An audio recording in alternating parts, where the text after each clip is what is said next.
E a gente aproveita o lançamento da campanha Chega de Escravidão por parte da Comissão Pastoral da Terra, hoje em Brasília, e conversa agora com a coordenadora de enfrentamento ao tráfico de pessoas, combate ao trabalho escravo e política de migrações, refúgio e apatrídia da Secretaria de Justiça e Direitos Humanos do Estado da Bahia, Ildete Emanuele Souza. Um prazer tê-la conosco. Bom dia, Ildete. Bom dia, Jefferson Beltrão. O relatório anual Conflitos no Campo Brasil do ano passado revela um aumento significativo no número de pessoas resgatadas do trabalho escravo em comparação com os últimos 10 anos, Ildete. Qual é a sua análise sobre esse aumento e quais fatores você considera como impulsionadores dessa tendência?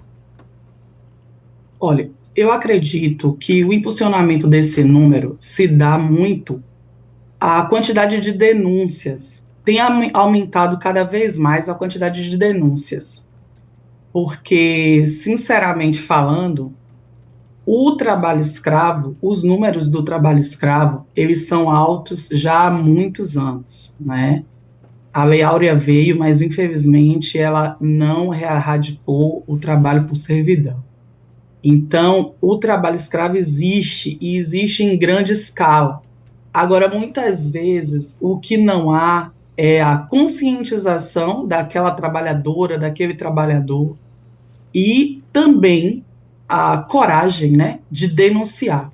Então, eu acho que cada vez mais, com todo o trabalho que vem sendo feito, com todas as campanhas, queria ressaltar também o trabalho histórico da CPT, da Comissão Pastoral da Terra, que é um trabalho muito forte, muito intenso nessa área, de muitos anos, é uma referência.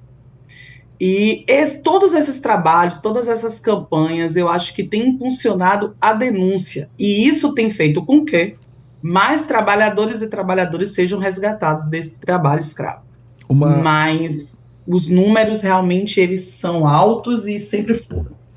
Uma campanha como essa, Chega de Escravidão, que vai ser lançada hoje em Brasília e que tem como foco exatamente chamar a atenção, não é, da sociedade como um todo para esse cenário do trabalho escravo no Brasil. Como é que você enxerga uma campanha como essa, mas do ponto de vista da efetividade? Como é que ela, na sua avaliação, consegue sensibilizar as pessoas como de fato precisam ser sensibilizadas para promover o combate ao trabalho escravo? Uma campanha como essa, ela precisa atingir os meios de comunicação. Elas precisam aparecer nas redes sociais. A gente sabe que hoje a visibilidade que tem as redes sociais, os meios de comunicação, conseguem chegar em muitos lugares que muitas vezes a gente não consegue. E de maneira muito especial, a gente também tem apostado na educação. A gente acredita que também a gente precisa levar essas campanhas para as escolas. A gente precisa fazer um trabalho preventivo com as crianças, adolescentes, jovens e adultos que estão no ambiente escolar sobre a importância de denunciar, de combater esse tipo de trabalho. Então, eu acredito que campanhas como essas são fundamentais e elas precisam aparecer em todos os lugares, elas precisam difundir. Agora a gente aqui está numa rádio, e a rádio ela tem um alcance em lugares que muita gente não tem. Então, acho que campanhas como essa, aparecer nesse momento aqui, é importante, é fundamental. A gente precisa dessa parceria com os meios de comunicação para conseguir chegar nesses lugares. Essas pessoas que muitas vezes são as vítimas desse tipo de trabalho, elas precisam escutar o que se configura no trabalho escravo, por que a gente está dizendo que aquele trabalho em condição degradante, com salário baixo, com jornada exaustiva, às vezes nem folga a pessoa tem num dia na semana. Então, essa pessoa precisa saber que aquele trabalho, aquela oportunidade que muitas vezes ela achou que era a oportunidade da vida dela, pode ser uma ameaça, pode ser um risco, pode ser um perigo, pode ser um trabalho que vai levá-la a uma condição muito difícil de sobrevivência. Então, essa campanha precisa chegar em todos os lugares. Ildete, bom dia. Ernesto aqui falando. Você dizia agora há pouco da necessidade de conscientizar também os trabalhadores que são submetidos a essa condição sobre seus direitos, sua condição de sujeitos de direitos, né? Agora, eu li uma vez uma peça de defesa, se não me engano, de um fazendeiro aqui da região sudoeste da Bahia, em que o advogado escrevia ali que aquela situação não era, que era compatível com a realidade do campo brasileiro. Quer dizer, a normalização da barbárie do trabalho escravo no campo, né? Quando isso é absorvido assim por advogados, por operadores do direito, porque tem juízes que acompanham esse tipo de raciocínio e dão decisões semelhantes, tem também a postura do Ministério Público pelo país inteiro. Isso é um sinal de que a gente ainda está muito distante no plano institucional, ter uma postura definitiva do Estado brasileiro de erradicação dessa forma de trabalho que a gente imaginava já ter superado essa altura do campeonato, né? Verdade, Ernesto, e você traz uma questão delicada e muito importante, porque as pessoas que estão no sistema de justiça são as pessoas que a gente principalmente acredita que teria uma consciência com relação a esse tipo de trabalho, né? E chegar a defender e igualar, né, a condição que é o que pode oferecer. Vamos colocar aqui na linguagem popular, né? É o que a gente pode oferecer, né? E submeter as pessoas a esse sistema de trabalho, a esse sistema de servidão, é muito complicado. Agora, vale ressaltar também que nós temos muitos parceiros, muitas parceiras no sistema de justiça, inclusive na COETRAI, que é o Comitê Estadual de Erradicação do Trabalho Escravo. A gente tem várias juízas, a gente tem também advogados, advogadas, que também somam com a gente, né, nessa luta, mas a gente sabe, né, tem os dois lados, tem os dois caminhos, e infelizmente é muito triste ouvir isso, né, e as pessoas, muitas vezes, os próprios trabalhadores e trabalhadoras, dizem isso pra gente, né, principalmente no trabalho escravo doméstico, muitas vezes mulheres que são submetidas a condições péssimas de trabalho, e elas dizem, não, mas eu sou aqui, eu sou tratada bem, eles me tratam, né, com aquele velho jargão, como se fosse da família.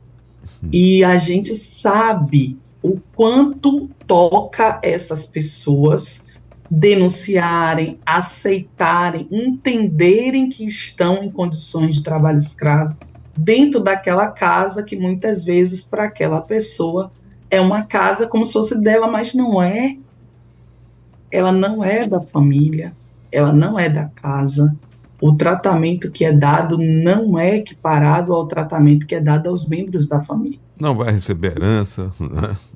Nada, não vai comer na mesma mesa, não vai frequentar as mesmas escolas, não vai, nem tempo para estudar elas têm, não tem tempo para namorar, não tem tempo para ir ao cinema, não tem tempo para tomar um banho de mar, nada. Então, não existe isso. Então, muitas vezes, resgatar uma pessoa de trabalho escravo doméstico é um sufoco, porque o próprio trabalhador, a própria trabalhadora chegou a essa conclusão aí, que o advogado falou. Agora, que outras ações da campanha vocês vão colocar em prática com esse objetivo? Ernesto, olha só, a campanha, ela é da CPT, né, da Comissão Pastoral da Terra. A Comissão Pastoral da Terra é uma grande parceira, né? Eu falo aqui em nome do governo do estado da Bahia, né, pela coordenação de enfrentamento ao tráfico de pessoas e trabalho escravo. Então, a gente está aqui, com certeza, para somar. Agora, as informações da campanha, o detalhamento da campanha, a gente ouviu um pouco da coordenadora nacional, né, da CPT, que é a Comissão Pastoral da Terra, mas de fato, eu não tenho todas as informações com referência à campanha, mas tenho as informações com referência ao trabalho que a gente vem desenvolvendo, né, através da COETRAI, que é esse comitê que eu falei de erradicação do trabalho escravo. A gente vem fazendo vários trabalhos no sentido da prevenção, campanhas educativas, mas também a gente faz trabalho na perspectiva da denúncia e do resgate e do pós-resgate, que também é muito importante a gente frisar isso, né? E o trabalho do governo do estado da Bahia, através da nossa Secretaria de Justiça e Direitos Humanos, tem focado muito nisso, né? Porque a gente faz a gente recebe a denúncia, a gente faz a operação de resgate, mas a gente precisa pensar com muito cuidado no pós-resgate, A gente tem aí 196 baianos que foram resgatados em Bento Gonçalves, né, no ano passado, e essas pessoas, eles precisam de assistência psicológica, eles precisam de acompanhamento com relação à questão social, de acesso a benefício, eles precisam educação, muitos deles, infelizmente, não têm o ensino médio, então eles precisam também retomar os estudos, eles precisam de uma oportunidade de um trabalho decente. Então, a Secretaria de Justiça tem esse trabalho de articular as diversas secretarias, saúde, assistência social, trabalho, educação, desenvolvimento, para poder ajudar, auxiliar, acompanhar essas pessoas no pós-resgate, porque também não é só resgatar, também tem que acompanhar,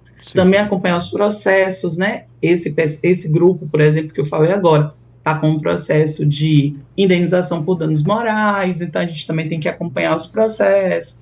Enfim, isso é muito importante. Tem casos também de trabalhadores resgatados que depois terminam voltando para esquemas de trabalho análogo à escravidão, né?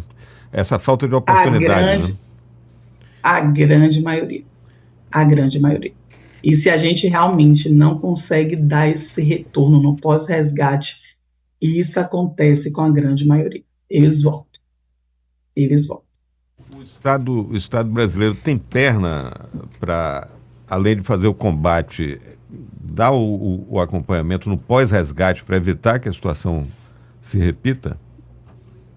Infelizmente não, porque essas pessoas vão por conta da vulnerabilidade social, né? A gente ainda não tem um Estado onde de fato sejam garantidas políticas públicas, e essas pessoas voltam porque a gente, de fato, no pós-resgate também ainda não dá conta de atender a todos que a gente acompanha, né? Aqui na Bahia, por exemplo, no ano passado, foram 348 trabalhadores e trabalhadoras resgatados. Alguns, acho que 89, resgatados dentro do estado da Bahia. Os outros resgatados fora do estado, mas são 348 baianos e baianas que estavam em situação de trabalho escravo. E então a gente não consegue muitas vezes dar conta desse universo. E aí os que não entram novamente numa oportunidade decente de trabalho regressam. É um assunto certamente importante. Penso que quanto mais a gente fala a respeito, mais pessoas vão se conscientizando sobre a importância de se combater o trabalho escravo. E muito obrigado a Ildete Emanuele Souza, ela que é coordenadora de enfrentamento ao tráfico de pessoas, combate ao trabalho escravo e política de migrações, refúgio e apatrídia da Secretaria de Justiça e Direitos Humanos do Estado da Bahia. Ildete, muito obrigado mais uma vez. Bom dia e até uma próxima para você. Bom dia, muito obrigada, gente, pela oportunidade. 8h47 agora.